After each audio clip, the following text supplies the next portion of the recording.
বিশ্বজুড়ে বাড়ছে এমপক্স বা মাঙ্কি পক্স ভাইরাসের প্রাদুর্ভাব।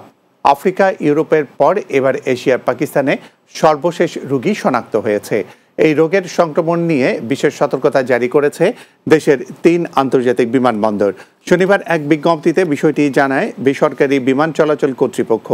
বিমানবন্দরে আগমনী চ্যানেলে সার্বক্ষণিক একটি চিকিৎসক দল নিয়োজিত রয়েছে বলেও জানানো হয়। বিজ্ঞপ্তিতে বলা হয়, এয়ারলাইনগুলোকে এই বিষয়ে সতর্ক থাকতে হবে। মাঙ্কি পক্স লক্ষণযুক্ত কোনো যাত্রী থাকলে দ্রুত স্বাস্থ্য বিভাগে জানাতে হবে।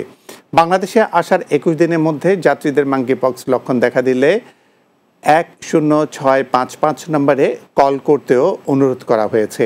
এদিকে জনস্বাস্থ্যের জন্য বিশ্ব স্বাস্থ্য সংস্থা WHO এই ভাইরাস নিয়ে সতর্কতা জারি করেছে, কারণ ছোঁয়াচে এই এমপক্স দ্রুত ছড়িয়ে পড়ছে।